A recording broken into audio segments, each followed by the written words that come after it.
Oui, C'est 20 minutes, bon. 15 minutes. 15? Vous avez essayé? Bon, je te fais signe. Ouais. Non, bah, j'ai mon chrono. Donc merci beaucoup. Donc, je m'appelle Judica Alpico, je suis chercheur dans une unité de recherche mixte IFTAR-CEREMA. On traite la problématique du bruit dans l'environnement. Et donc là, je vais vous parler d'un projet qui s'appelle Noise Capture, qu'on a développé avec une étroite collaboration avec des chercheurs du CNRS et qui porte sur l'utilisation du smartphone comme capteur bas coût pour faire des cartes de bruit de manière collaborative. Alors la problématique du bruit dans l'environnement, je pense que tout le monde est à peu près au courant. On parle effectivement souvent de la pollution de l'air, mais le bruit est souvent cité derrière la pollution de l'air comme principale nuisance dans l'environnement, sachant que le bruit, on l'entend tous, la pollution de l'air, on ne la voit pas forcément. Donc c'est souvent d'ailleurs, parfois même, des fois, le bruit qui apparaît devant. Alors l'impact du bruit, comme on est tous confrontés à cette problématique, on connaît tous à peu près les impacts que peut avoir le bruit, les impacts qui sont sanitaires, qui vont de la gêne jusqu'à des problèmes cardiovasculaires. Et donc on s'attache à réduire les nuisances sonores dans l'environnement et ça représente un coût qui peut osciller entre quelques milliards pour les études, certaines études, à 40 milliards pour certaines études par an en France. Donc on peut se rendre compte de l'intérêt de travailler sur cette problématique. Alors on a la chance en Europe d'avoir une directive qui porte sur l'évaluation du bruit dans l'environnement, qui est composée de 3 directions principales. L'évaluation du bruit dans l'environnement à travers la réalisation de cartes de bruit pour les villes de plus de 100 000 habitants. La deuxième action, c'est à partir de ces cartes de bruit d'établir des plans d'action pour lutter contre le bruit. Et la troisième action, c'est d'informer le public sur leur exposition au bruit.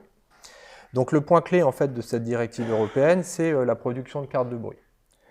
Traditionnellement, on utilise des logiciels pour faire ces cartes de bruit, ça repose sur des standards qui sont maîtrisés par des éditeurs de logiciels et utilisés par les bureaux d'études. Donc c'est la pratique, hein, 99% des cartes de bruit sont faites comme ça. Ça a beaucoup d'avantages puisqu'on peut faire des choses par des modèles. Donc on peut tester différents plans d'action pour lutter le bruit par exemple, mais également ça a des limitations. Principalement du fait que les modèles, ils ne marchent qu'à partir des modèles justement de source ou de propagation qu'on y met dedans avec leurs limitations propres, leurs hypothèses, et puis surtout parce que ces modèles sont limités par des données d'entrée de nature très diverses et qui sont souvent de mauvaise qualité, ce qui amène souvent un bureau d'études à faire beaucoup de raccourcis. Les cartes de bruit qu'on obtient à la fin ont un intérêt, mais ne sont pas forcément les plus réalistes. Alors, l'autre option, c'est de dire, bah, puisqu'on va pas, puisque les modèles ont leurs limites, on peut également faire des mesures. Alors, par exemple, en Île-de-France, on a un observatoire qui est piloté par Bruit-Parif et qui propose une centaine de capteurs dans l'environnement qui mesurent donc la réalité du bruit avec une certaine dynamique temporelle. Donc ça, c'est vraiment très important. L'inconvénient, c'est que ce n'est pas suffisamment dense comme réseau pour produire des cartes de bruit. Il faut savoir qu'un point de mesure de ce type-là coûte à peu près entre 10 et 15 000 euros. Donc on comprend qu'on ne peut pas en mettre tous les 15 mètres dans l'environnement. Donc ça nous a un petit peu incité à réfléchir sur d'autres modes de cartographie du bruit basés sur des capteurs bas coût. Et dans l'étude qu'on vous présente, que je vous présente aujourd'hui, c'est à partir de smartphones. Donc on s'est dit, bah, évidemment, énormément de personnes sont équipées de smartphones, le smartphone est équipé de capteurs. On peut très bien imaginer du coup que le capteur soit porté par tout le citoyen, puisse faire des mesures de bruit et puis nous récupérer par exemple ces mesures pour faire des cartes de bruit.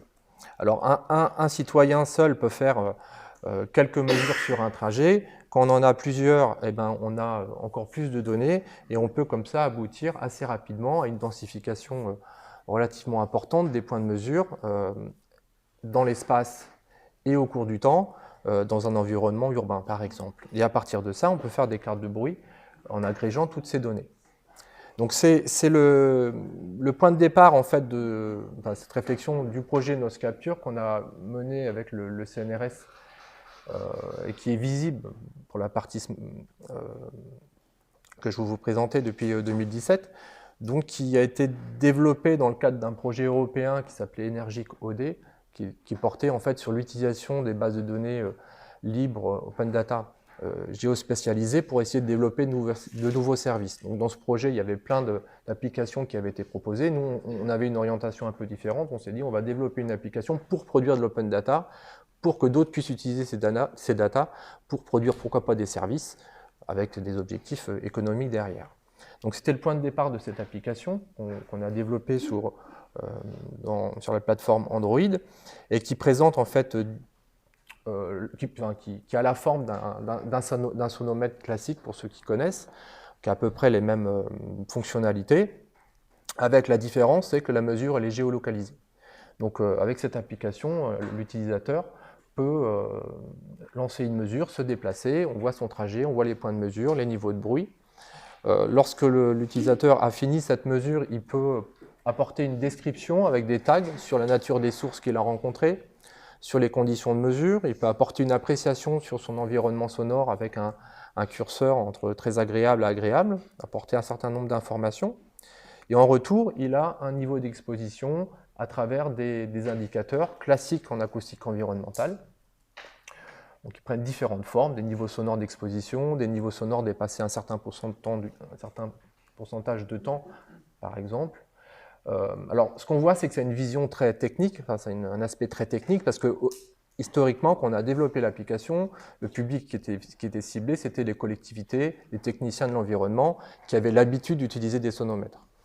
On s'est aperçu assez rapidement que finalement, on a un peu perdu la maîtrise du public qui l'a utilisé, et aujourd'hui, c'est sans doute pas le plus adapté pour un public qui veut avoir un nombre limité d'informations en retour. On parlait tout à l'heure de retour sur l'impact sur la santé, ça pourrait être ça par exemple. Aujourd'hui, le retour qu'a l'utilisateur, c'est des cartes d'exposition en termes de niveau sonore qui intègrent sa contribution et la contribution de la communauté. Alors ça, c'est la partie visible en fait, du travail. Une application, à la limite, c'est pas ce qu'il y a de plus compliqué à faire. Après, ce qui est plus compliqué à faire, c'est le traitement de toute cette information. Et puis aussi le retour qu'on peut faire auprès des utilisateurs et puis d'autres publics.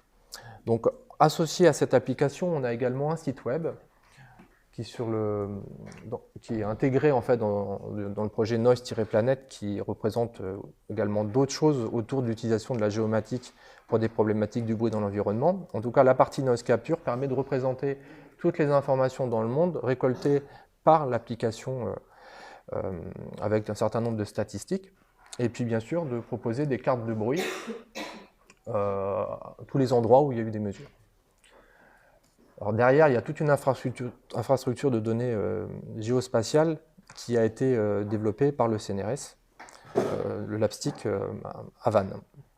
Alors, l'application a été lancée en 2017, fin d'année 2017, et en 2018, on a commencé à faire un bilan.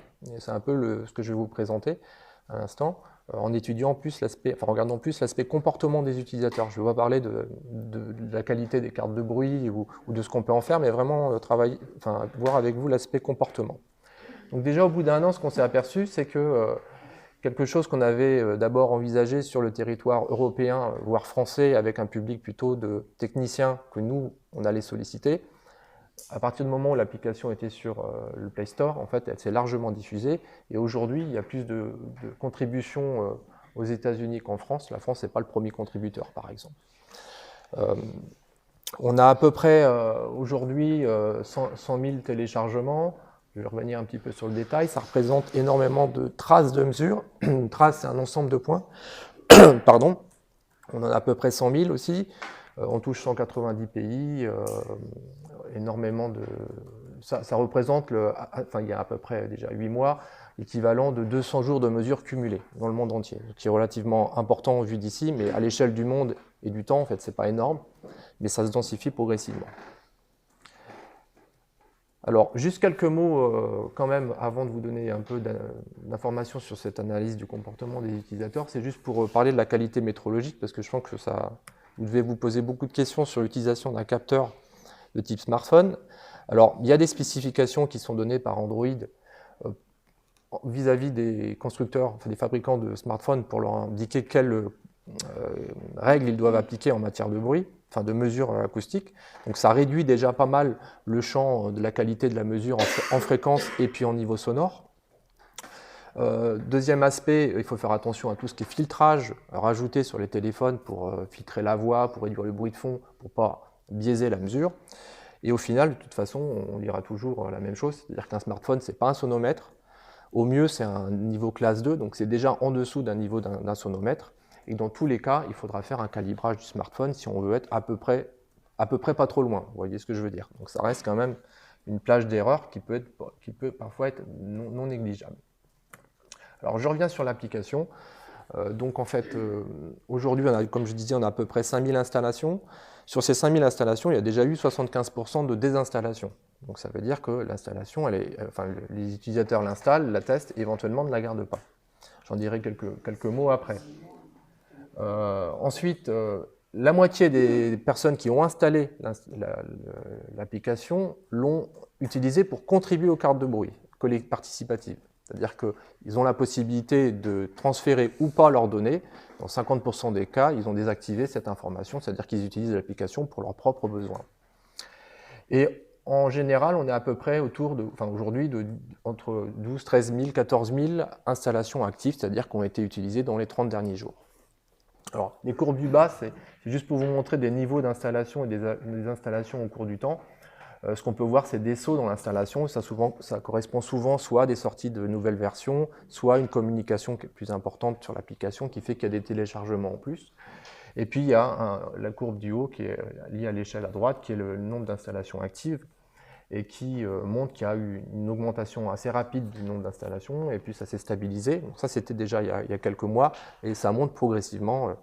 Donc il y a toujours de plus en plus quand même d'installations actives. Alors, ce qui nous a interpellé, c'est la façon dont les utilisateurs installaient et désinstallaient l'application, pas forcément dans la foulée, mais quelques semaines après. Alors, on a voulu comparer en fait ce taux de rétention. Donc, le taux de rétention, par exemple, à une semaine, c'est à 7 jours. C'est-à-dire, en gros, l'installation, elle est installée sur le smartphone et puis elle est encore présente 7 jours après. Donc, on peut regarder ça à 7 jours, à 30 jours. Évidemment, plus on va loin, plus il y a de chances que l'application a été désinstallée. Donc, la courbe qui est au milieu, alors, je vais essayer, qui est ici, en gros, c'est le taux moyen de rétention de l'application comparé à des applications sur le Play Store, le top 10 des applications, 50, 100 et 5000. Donc c'est les meilleures applications une fois qu'on a enlevé toutes les applications qui sont installées par défaut sur les appareils, qu'on ne peut pas désinstaller, donc on ne peut pas les compter. Alors ce qu'on voit, c'est que finalement, Nos Capture a un taux de rétention qui est comparable aux meilleures applications qu'on peut trouver, ce qui ne veut pas dire que c'est la meilleure application du marché, ça veut dire qu'elle a un comportement similaire. En termes d'installation, de nombre d'installations, on est évidemment en dessous des plus grandes applications. Donc ça, c'est un premier résultat. Le deuxième résultat, c'est regarder au profil des utilisateurs. Alors lorsqu'on télécharge l'application et qu'on l'installe, on demande quel est votre niveau de connaissance dans le domaine de l'acoustique environnementale. Ça nous donne une information sur la qualité éventuellement de l'utilisation. Et ce qu'on s'aperçoit, c'est que 40% des utilisateurs, ou des contributeurs, pardon, ont un niveau minimum sur cette problématique-là. Donc ce qui donne un gage de qualité éventuellement sur les contributions qu'ils apportent. Après, on a voulu regarder sur différents publics, ceux qui font partie des Nos Capture Party, par exemple, c'est-à-dire ceux qu'on anime nous-mêmes, ou alors ceux qui calibrent leur téléphone, ceux qui ne le calibrent pas, on n'a pas vu de différence principale. Il n'y a pas de catégorie type.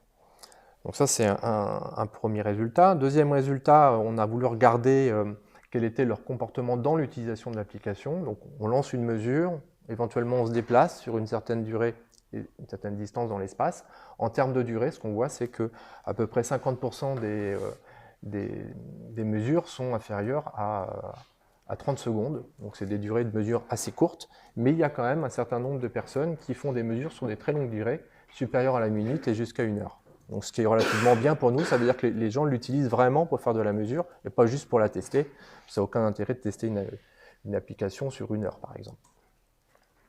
En termes de distance parcourue, là encore, on a vu des choses assez surprenantes. C'est qu'initialement, on pensait que les personnes allaient utiliser l'application en se déplaçant, et en fait, dans 76% des cas, les utilisateurs restent immobiles. Alors, ce qui est une information pour nous quand même intéressante, il y a deux procédés, hein. Soit on se déplace, donc on a plus d'étendue spatiale, mais moins d'informations à un temps donné, soit on reste immobile, mais on a plus d'informations de dynamique temporelle, mais pour une position donnée. Donc les deux ne sont pas incompatibles, mais ce n'est pas tout à fait l'utilisation qu'on avait imaginée au début.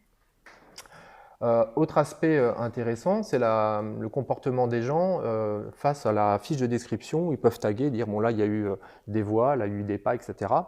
La pratique, c'est quand on utilise l'application, on voit assez souvent qu'on peut mettre 2 ou 3 tags, et là on constate que dans la plupart des cas, la moitié des cas en fait, il y a 0 tag, c'est-à-dire que les gens ne remplissent pas cette fiche-là, mais qu'il y a quand même 50% qui le font. Donc c'est ces 50%-là qui nous intéressent.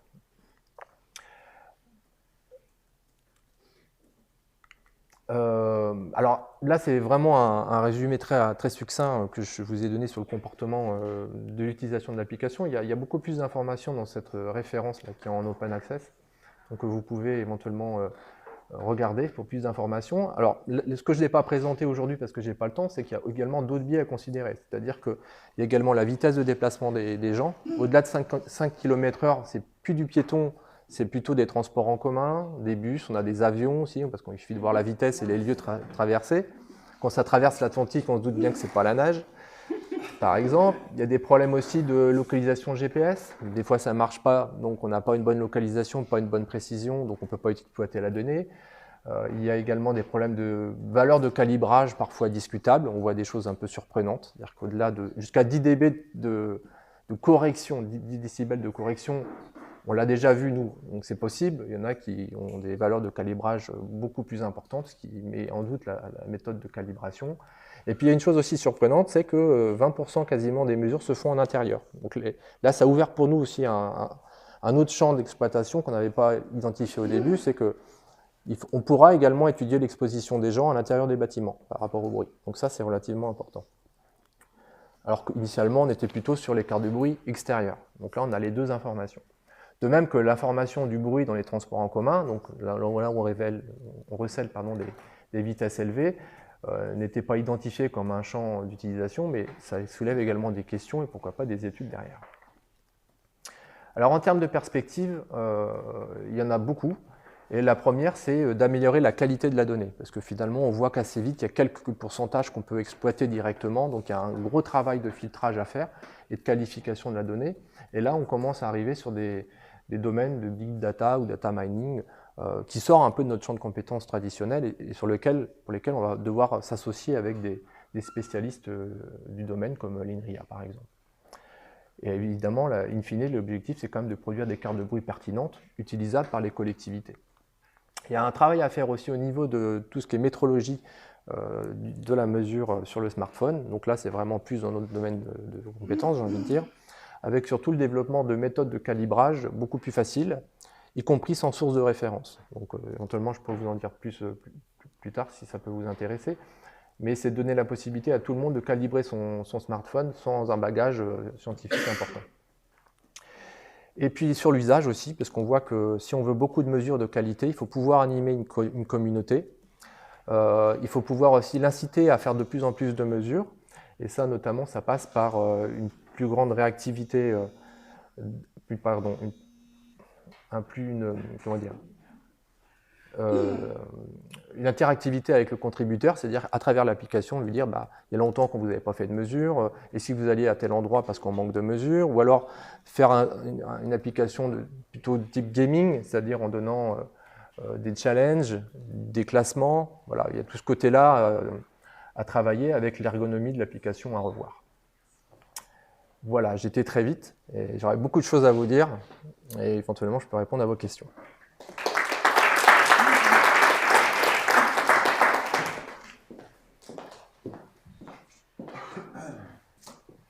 Pas dire. Bonjour, merci.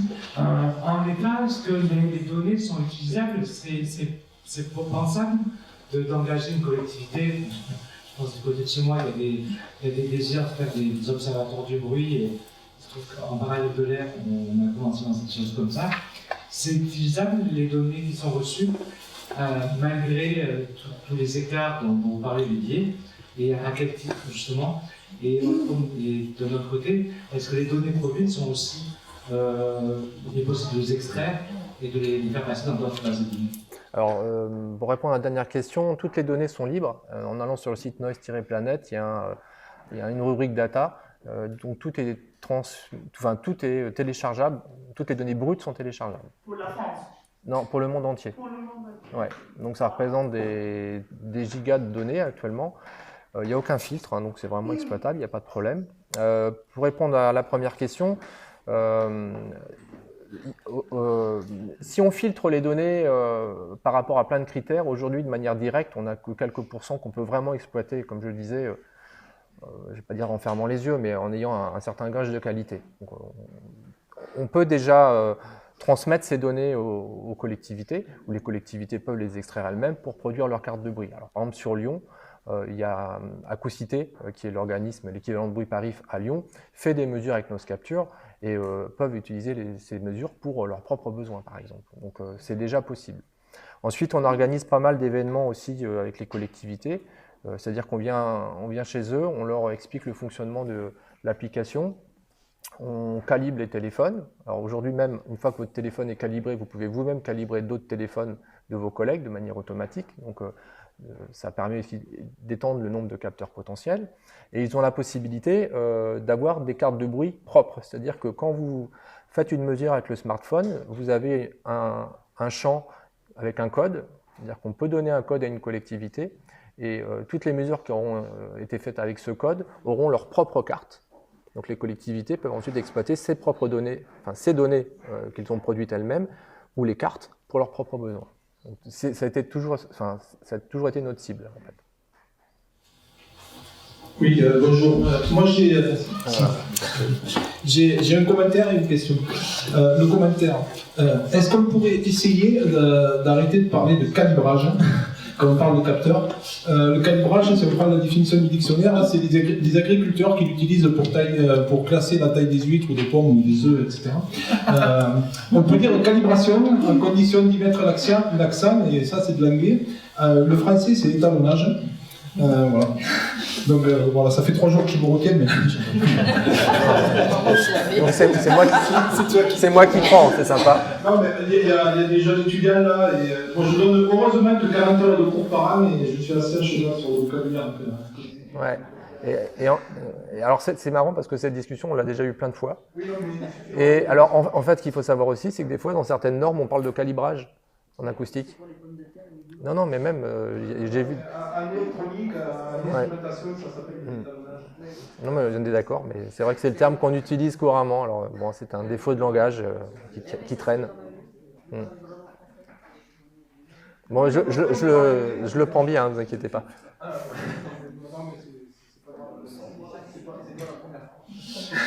La question, bon, moi je travaille en bordure d'autoroute, et en bordure d'autoroute, en fait, la problématique elle est double, puisqu'il y a la problématique du bruit et la problématique de la pollution.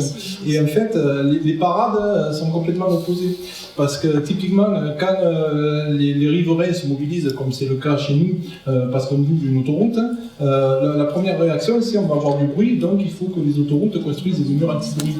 Or, mur anti-bruit, c'est peut-être une parade extrêmement efficace pour le bruit, mais c'est complètement contradictoire avec tout ce qui est pollution de l'air, parce qu'il y a de l'aérologie derrière les murs avec des phénomènes de remous qui concentrent les particules.